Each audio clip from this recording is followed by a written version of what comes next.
Hello everyone, welcome to our channel. ఈరోజు మీకు చాలా ఫాస్ట్గా అయిపోయే రెసిపీ చూపించబోతున్నాను. దీన్ని మీరు బ్రేక్ఫాస్ట్లోను అలానే ఈవినింగ్ స్నాక్ ఐటెంలా కూడా తీసుకోవచ్చు. దీన్ని చేయటం కూడా చాలా ఈజీ. దీన్ని ఎలా చేయాలో మరి చూసేద్దామా? ఇంతకీ ఇది ఏంటి అనుకుంటున్నారా? ఏం లేదండి, గార్లిక్ చీజ్ బ్రెడ్. ఇది నోటికి రుచిగా చాలా ఫాస్ట్గా ఏమైనా చేసుకోవాలి అని అనుకున్నప్పుడు ఇలాంటివి చేసుకుంటే బాగుంటాయండి. అండ్ ఇవి చాలా సాఫ్ట్గా నోటిలో వేసుకుంటే కరిగిపోయేట్లు ఉంటాయండి. చాలా సింపుల్ ప్రాసెస్ అండి. దీనికి మెయిన్గా కావాల్సినవి గార్లిక్, చీజ్, బటర్, బ్రెడ్, కొంచెం కొత్తిమీర, కసూరి మేతి, అలానే చిల్లీ ఫ్లేక్స్. కసూరి మేతి కంప్లీట్గా ఆప్షనల్ అండి.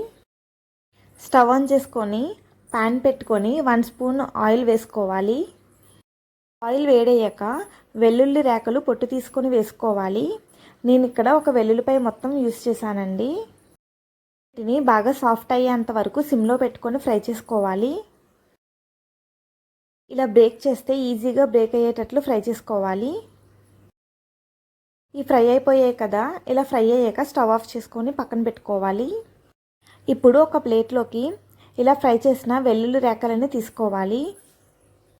వీటిని బాగా మెత్తగా స్మాష్ చేసుకోవాలి. చూడండి, ఇలా వీడియోలో చూపించే విధంగా స్పూన్తో స్మాష్ చేసుకోవచ్చు, ఈజీగానే అయిపోతుంది. ఇలా బాగా మెత్తగా పేస్ట్లా అయ్యేటట్టు స్మాష్ చేసుకోవాలి. ఇప్పుడు ఇందులో 1 టీ స్పూన్ చిల్లీ ఫ్లేక్స్ అలానే 1 teaspoon kasuri methi add చేశాను. కసూరి మేతి లేకపోతే వదిలేయండి. వీటితో పాటు బటర్ కూడా వేసుకోవాలి. మీరు ఎంత క్వాంటిటీకి చేయాలనుకుంటున్నారో దాన్ని బట్టి బటర్ మిక్చర్ని ప్రిపేర్ చేసుకోవాలి. నాకైతే మొత్తం 6 పీసెస్కి అయితే వచ్చిందండి. నుంచి తీయడం వల్ల బటర్ కొంచెం హార్డ్గా ఉంది, కలిపే కొద్దీ సాఫ్ట్ అయిపోయింది. వీటితో పాటు సన్నగా తరిగిన కొత్తిమీరని కూడా యాడ్ చేసుకొని కలుపుకోవాలి.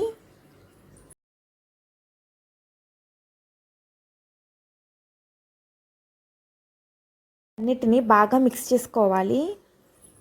చూడండి, బటర్ కూడా సాఫ్ట్ అయిపోయింది. ఇలా ప్రిపేర్ చేసుకున్న దాన్ని కాసేపు పక్కన పెట్టుకుందాం.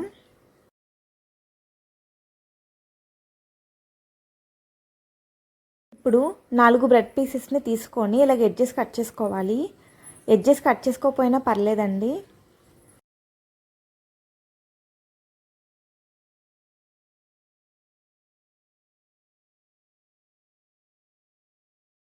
బ్రెడ్ పీసెస్కి మనం ప్రిపేర్ చేసుకుని బటర్ మిక్చర్ని అప్లై చేసుకోవాలి. గ్యాప్ లేకుండా మొత్తం బ్రెడ్ అంతా అప్లై చేసుకోవాలి.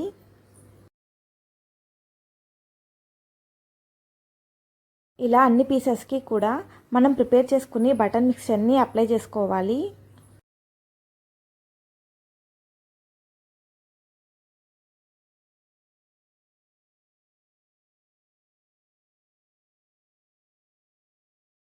బటర్ ఇంకా ఉండిపోయింది, సో ఇంకో 2 బ్రెడ్ పీసెస్కి అప్లై చేస్తున్నాను.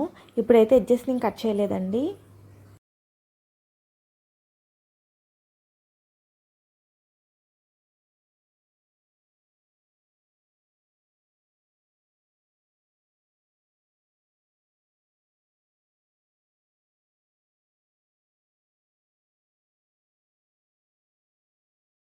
ఇప్పుడు వీటిపైన చీజ్ వేసుకోవాలి.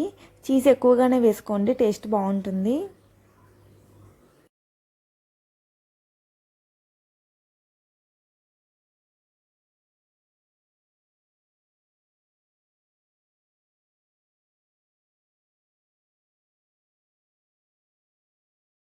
ఇప్పుడు వీటిని ఓవెన్లో పెట్టుకోవాలి. మొత్తం 6 పీసెస్ ఒకే ప్లేట్లో పెట్టేసాము, కాకపోతే సరిపోవట్లేదు. అందుకని చెప్పి మళ్ళీ 2 పీసెస్ తీసేసి 4 ఒకసారి 2 ఒకసారి ఓవెన్లో పెట్టాము. చీజ్ మెల్ట్ అయ్యేంత వరకు ఉంచామండి. 1.5 మినిట్ అయితే ఉంచాము. వీటిని మనం ప్యాన్ మీద కూడా పెట్టుకోవచ్చు అండి. చీజ్ మొత్తం ఇలా మెల్ట్ అయ్యేంత వరకు ఉంచి పీసెస్ కింద కట్ చేసుకోవాలి.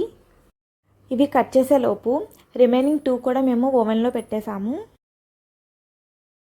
వైట్ కలర్ చీజ్ తీసుకుంటే వైట్ కలర్లో వచ్చేది. మీకు నచ్చిన షేప్లో కట్ చేసుకోండి. వీడియోలోకి చూపించడానికి అని చెప్పి నేనైతే కట్ చేస్తున్నాను, లేదంటే డైరెక్ట్గా తినేసేవాళ్ళం. చూడండి ఎంత బాగున్నాయో, చాలా సాఫ్ట్గా ఉన్నాయి. రిమైనింగ్ 2 కూడా అయిపోయాయి. చాలా వేడివేడిగా ఉన్నాయి. వీటిని వేడిగా ఉన్నప్పుడే తినాలండి, చల్లారిపోతే అస్సలు బాగుండవు. అంతే అండి, గార్లిక్ చీజ్ బ్రెడ్ రెడీ అయిపోయింది. వీడియోస్ చూస్తూ ఇంకెవరైనా ఛానల్ని సబ్స్క్రైబ్ చేసుకోకపోతే ప్లీజ్ అండి నన్ను సపోర్ట్ చేయండి, ఛానల్ని సబ్స్క్రైబ్ చేయండి. మరొక రెసిపీతో మళ్ళీ కలుద్దాం. Thanks for watching. బాయ్.